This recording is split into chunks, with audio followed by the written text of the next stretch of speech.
Do you feel you were born for more?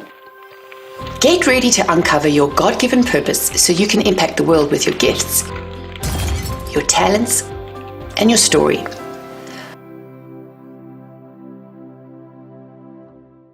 Welcome to our Purpose Power Summit. I'm your host, Mimika Cooney, and today's guest is going to share how to balance your mind, body, and soul God's way. Kelli Michele is an author, speaker, coach, certified in digestive health, fitness, and nutritional specialist. She works with women who feel lost, stuck, and confused in the midst of life. She helps them to find balance God's way when it comes to their mind, body, and soul.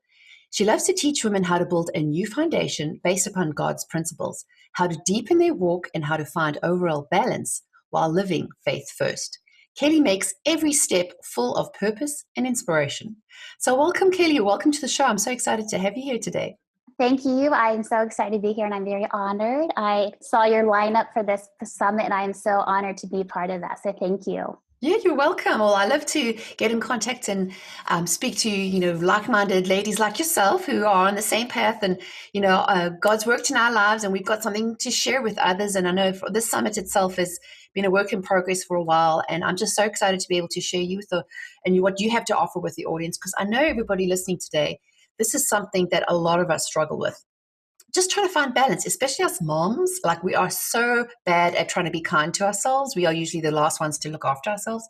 So I know what you have to offer today is going to be super useful. But before we dive into the content, give our audience and our listeners a little info about your backstory and how you got to where you are today. Perfect. Thank you. So I've been so interested in the health field for about, 10 years. It's just been a passion of mine. And I started out with digestive health as my primary focus, I guess to say. I created programs that really helped women understand at the core of your overall health was basically, it starts with what you're eating and the status of your digestive health. But through a series of life events that I went through, it was interesting that God definitely had a different plan for this business. And so I went through a lot of the hardships that we face as women, and all those emotions of feeling stuck, feeling confused, feeling just out of control in a way. And so it was amazing at that time, as much as we want out of circumstances, that God keeps you in there for a reason. And through that was actually when Kelli Michele, Living Faith First, birth, basically. That's when it developed. And so moved into more of mind, body, and soul. And so I still teach digestive health as far as the core part of the program. But when your mind, your perspective, when you're looking at your situation and just how you view everything, that throws off your health in aspects. And then you get into your faith. If that's not strong, then all three of those basically are out of balance. And so it's been really a beautiful ride to see how he's just used me and my experiences, as well as what he taught me to be able now to help other women in their situations too. Well, I'm very excited about what you have to share, because I know for myself that, usually when I feel like the sky is falling, like I'm freaking out and thinking the world's coming to an end, it's usually because either sometimes not just a spiritual issue, it's a physical issue, like, let's actually eat less sugar, or maybe I should be getting more sleep. So when I'm having an emotional meltdown and my husband's like, I don't know what's with you. Yeah. And it's all related, right? To be a good mom, to be a good wife, to be a child of God, we need to be able to honor ourselves, mind, body, and soul, because everything's connected. Absolutely. And, I'm sure you would agree with this, but I think the New Age movement has really given God a bad rap when it comes to things like the mind, body, and soul. It's not new. It's all in the Bible. God says, our body's a temple, and we have to take care of ourselves so we can walk out the purpose he has for our lives. So I really want you to help us dive into, especially for us who are listening, who perhaps maybe are having these issues and we don't quite know how to fit this all together. Like, how do we put these pieces together and find that balance that we're looking for? Sure. I'm going to give 3 steps today, because I think that's the best place to start. And a lot of us, again, we just don't realize how much, I like to say it, we get on autopilot, basically. And so if you think about, you wake up, you do the same thing day in, day out, you're not fully aware, or you're not fully present, you're not fully engaged with small, subtle changes that could be actually changing the rest of your day, as far as just changing one small thing when you wake up in the morning. For example, this morning when I was making my breakfast, I have the same breakfast every morning, and which happens to be eggs and spinach, and I cook that in coconut oil. So this morning I'm cooking everything and I'm just about ready to put it on the plate. I forgot to put the eggs inside the spinach. And so lately I had sauteed spinach and then I added the eggs. But it was funny because I thought this is exactly what happens is when we're not fully present and fully aware, we get into this go busyness that we're not really able to clearly see things. And so that's step one whenever you're trying to make a change in any part of your life. Is having a vision. I feel like when you have a vision, you then have hope. And, in Habakkuk 2, too, it's basically, that's my favorite verse. It's write the vision. And I think when we don't have something to focus on, God can't really use us to change. He can't help us because we don't really know what he's calling us into a way to be able to better ourselves. So tell us the next step. What would you think would be the next thing that we need to do? Absolutely. So I think once we realize the vision of what it is that we're trying to change, we have to let go of control. What we do as women is, this is just the beauty of how God designed us and our bodies and our mindset is we're nurturers, we're caretakers. We want to make sure that everybody around us is taken care of, and we're the last person to actually take care of ourselves. And that's, again, when things kind of go from A, B, C, D, and E, we just see the downward trend. So when we let go of control, it's such a scary thing for us. It's like being vulnerable. It's basically saying, I have no idea where this is going to go, but I'm going to let go. And once we realize that, we realize we're not operating in our own strength anymore. That's when God takes care of us, because he's saying, you are trusting me with this vision, this thing that you're dealing with. It's now in my control. That is, I think, the hardest thing for us to do, but the most powerful step is once we realize, again, that we actually don't have control of the outcome, we just say, okay, let God, you lead. If this is your will, it's your way, you open the doors. Gives us a lot of internal peace that we normally don't carry. I kind of say, I have the saying, do like Elsa and let it go. And I have Let to it remind go. myself, I have to remind myself every time, because I know I'm a member of Control Freaks Anonymous, and I just have to always remind myself that, this is going to work if I keep controlling it. And what I find is when you do let go, it's scary. It's like jumping off a cliff into the sea for the first time. Not that I would advise that, but it's scary, right? Or when you learn to ride a bicycle, but then it becomes second nature. It's like once you get over that initial fear factor, and you find so much peace when you realize, God, not my problem, not my monkey, not my circus, it's your problem. So you need to take care of it. And then he takes care of it. And it's amazing when you're like, oh, well, I should have done this ages ago. Like, seriously? Yeah. Well, and I think that's the thing is we don't realize, again, when we're trying to hold on to control, it's like you have it in your fist and it's so tight, but God can't move in that. He can't really show us what actually is the reason for the season. That's what I like to call it. And when we look at, on an internal level, we're not any good to anybody else if we're not taking care of ourselves. And if we're not focused on, again, our optimal health, if we're not really focused on that, we're not really being the best wife we can be, the best mom that we can be, the best worker we can be, because we're so what we call out of whack or out of balance, because none of this is kind of going in sync. And that leads me to my third point with that is you have to realize like there's a point in your pain, in today's pain, you have to find that purpose of what is he doing? And more than likely it's character building. And that's what I think is so powerful when we look at, again, turning this into more of a self-love, and that equals having no fear. And that's when you look into really what it means to live by faith is, again, like we said, you're letting go and you're letting God take care of it. You're seeing what he's doing with this pain inside of your current season. Definitely. I think that's some really great advice, because it's very hard for us to look at it when we're so in the thick of things, right? It's almost like we need to take like a bird's eye view and say, okay, hold on a second. Mm-hmm. What exactly am I looking at? Then we can be a little more objective, even when we're being emotional. I know for us women it can be hard. But yeah, I mean, I would definitely think that it's hard to put into words, because sometimes it's easier said than done. Mm-hmm. I mean, what would you say would be actionable things that she can do? Like, would you say like maybe start a journal maybe? I mean, what would you think would be a good way for her to start sort of taking action and getting herself out of that stuck mode?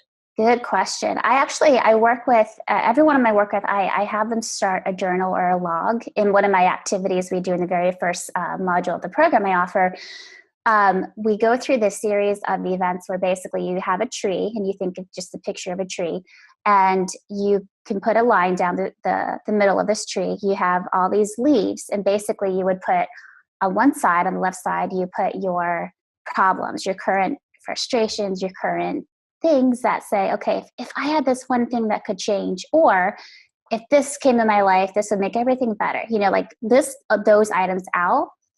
On the right-hand side of the tree, then you're saying, okay, this is the goal, this is a dream, this is kind of, again, what I kind of see on the other side of this green grass. And then the last step of that, which is really powerful, is you realize, okay, what's holding this tree, both sides of it, the positives, the negatives, is basically the tree trunk. And so when God is your foundation, he's able to change everything on the left-hand side over to your goals and your dreams. So I think when you look at our lives, we obviously never see within the current season the reason for it. We don't see that until sometimes a year later. We look back and it's like that light bulb goes off. We had the aha moment. We're like, now I see why this happened, or this had to have happened to get me here. Without journaling, without keeping track of things, without doing different small exercises, just perspective shifts, we're not really going to see how God actually made us grow, made us closer to him, made us stronger in our faith, made our health, well, because now we're able to really truly live and breathe because we're not relying on what we're thinking is on that left-hand side of the tree. So yes, absolutely. Journaling, I think, is the first critical key point, because that helps us really see what God is doing in our lives and through our problems. Definitely. And I think it's almost like what I call a brain dump. When you have so much noise in your head, Yeah. just by putting it on paper. And I actually physically like to write because it uses another part of my brain that doesn't get me in analytical mode, like when you're typing. So Yeah. actually physically writing gets you in that situation where you are, and also I think it puts you in an attitude of gratitude. You start to realizing, okay, let me look at this instead of just thinking of the problems, right? And you start to write things down, and then also going back, like I've been pleasantly surprised looking back at my diary, and at the time I'd be praying for something and then I went, oh, actually God answered that. Where you Yes. supposed to feel like God's never answering you. Yes, he does. You just need to look back and realize it's how he's orchestrated things. And then I think it really does start to change our mindset, which is a big thing you talk about too, right? Absolutely. You nailed it on the head. And I think that's the power of what we look at is we want out of our circumstances. If you think about it, like, again, there's always this thought, this natural thought in us that says, okay, if this happened, or let's say if our partner, if he would only do this, or if I had a different job, or if I had kids that behaved, whatever your situation is, there's always this, what if this changed, I would be all right. That would make me better. We forget that actually the change starts with us. And I think that's the most powerful tool also as part of this process, is when you realize, like I said earlier, what's that small subtle shift that you can make in the beginning of your day that can change your normal day but make it completely better. Like today is actually the same series of events, the same circumstances, but you're positioned better because you're able to see, okay, this isn't what I am enjoying, this isn't what I like, I'm stressed out, but yet I'm going to handle it different.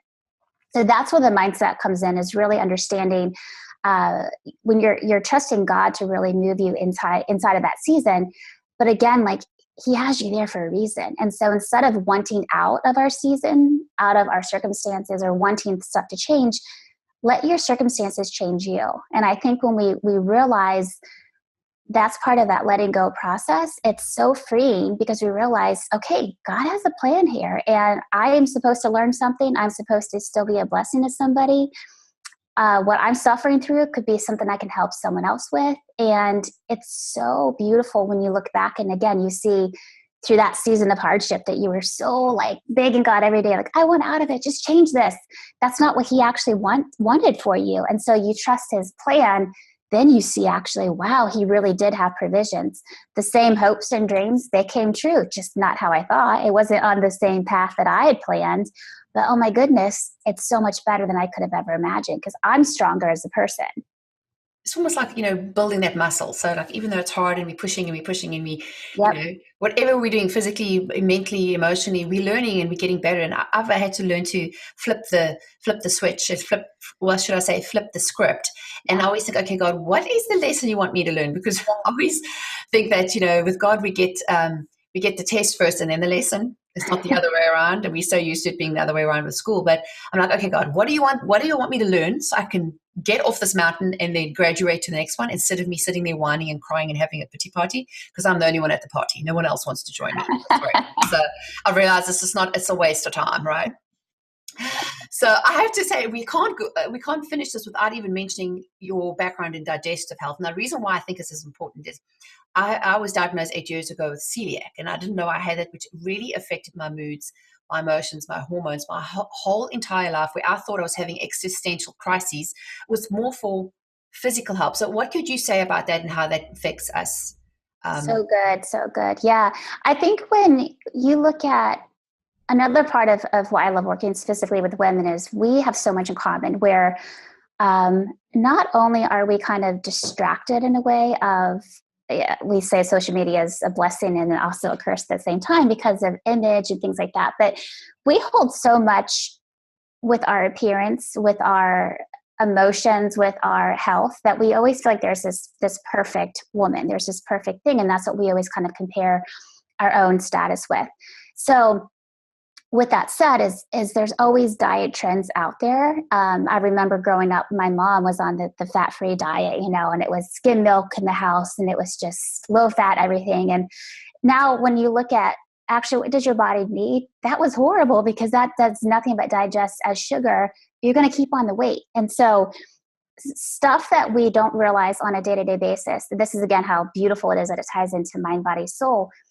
Your digestive health is so critical because even stress, that's cortisol. And basically, if you can't lose the weight, you're focused on, okay, I'm stressed out. I've got 10 pounds I want to lose. But basically what happens is your body resists that because it's like, I'm going to hold on to weight. And that's usually when you get, the stomach weight is because that's your stress. That's where it's being held. So that's what is so critical when you look at the core health. That's why I've tied it into my program, is because you have to look at what is the dieting style that works for you. And so again, we know dieting is bad, but yet it's more of finding a lifestyle. And so just because Sally's doing this diet right now, as you know, the big thing is the keto diet. There's a lot of people doing, again, gluten-free craze has been that. But again, there's different levels of, are you gluten intolerant or do you really have, like the full-blown celiac to where like, are you fully saying, I don't even have toothpaste or like my facial products don't have any gluten in there? So there's a lot of different layers that I love to just kind of tail that to what works specifically for each woman. Because again, we're under the impression because of social media, because of the pressures we face as women that, oh, well, that's the diet I should be on now because that's what everybody else is doing. When you look at, again, the status of your overall health, it starts in the gut. And so if you're again, the chronic stress, if you're not getting enough sleep because of all of the stress, because again, you're not eating healthy, that then also still ties into your mind, your body, and your soul. Well, I tell you, it's so true because once I had realized, I'm still praying that I can be healed from it, but I'm much better than I used to be. And, for me, it wasn't an option, but realizing that a lot of my moods and like just always feeling down and it was related to what I was eating, just simply removing gluten in my case worked for me. But I had to come to the realization that, hey, maybe this is more than just me having an emotional whoopsie, right? And actually starting to realize that trying to eat healthy, and I know we always hear it, eat whole foods as much as we can, especially here in the US. Like, as you can tell, I'm not from around here. I was born in South Africa. We had a different diet where my symptoms did definitely get aggravated here in the US because everything is so processed. But what it means, I think it's just, again, is coming back to being mindful of our thoughts, mindful of what we put in our mouths, mindful of our situation, because it all ties together. But I love what you shared today because you can't separate one over the other, right? All the aspects work super great. But you've got something great that our audience can actually take home with them, because part of our summit series, all our speakers have kindly donated an awesome gift, which you can get at mimikacooney.com when you click on the summit tab. And Kelly's kindly donated one of hers to her 3 things to do when you feel stuck. So tell us a little bit more about that. You got it. So in this little guide, I wanted to give everybody just sort of a good step-by-step process. I think that's what we have to really look at is what are 3 mistakes that we're currently making, as well as then what are 3 secrets that we can actually implement, these small, subtle changes I talked about today that can actually start to make us feel better. And so relying on God's strength obviously is so powerful. And learning to just basically trust him with our health and letting him actually do all the healing. So that's in the gift I'm giving you guys today, is basically just to walk you through a little bit of some mindset shifts, some things you can change. Again, 3 common mistakes that we don't realize we are doing on a day-to-day basis, and then how to actually start to make some subtle shifts. So that way, at the end of the download, you'll get to learn how freeing it will feel to choose faith over fear. Because again, we get so crippled by our circumstances that's the grip that we're doing of the fear. So it's so powerful to then see just God, how he can work and open up doors. Definitely. Well, I definitely would advise you do that. Go and download it, and we'll have links below the videos if you're watching online.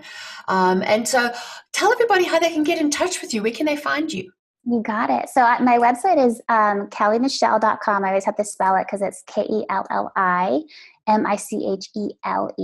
My parents gave me a different spelling for my first and middle name, as well as that I'm on Instagram at kelli.michele. That's primarily where I hang out on social media. So feel free to just connect with me. If you email me, I email you right back. I really do a personal, I believe in just personal coaching, and I love just to help women however I may be able to be a blessing to you. Yeah, well, I appreciate you all the useful information you shared with us today, and it's really, I know it's going to help a lot of people. And if you guys who are listening and watching have enjoyed today's content, make sure to share it with your friends. Click the button below the video, or just forward the email that you've received. I know you know somebody who has to hear what Kelli has to say today, because there's more than a few of us who are going through the same situation. And I think the more we can support each other in our walk with walking out life and with God is really, really going to be useful for many of us to make a great impact for the kingdom. So make sure to go to mimikacooney.com and get the download, and you'll have more links to get in touch with Kelli.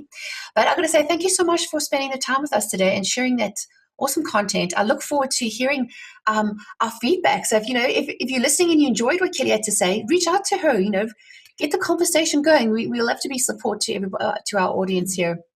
And I'd love to hear some testimonies. If somebody's used her gift, her secret, her guide, I'd love to hear what you've done with it. Just show us and put something on. I know you're on Instagram. I think that's how I found you, was on Instagram. Yeah. So definitely. Well, I got to say thanks again for joining me today, Kelli. I really appreciate it. And thanks everyone for joining us on the Purpose Power Summit. Until next time, take care. Become a partner and join the Mimika TV family today.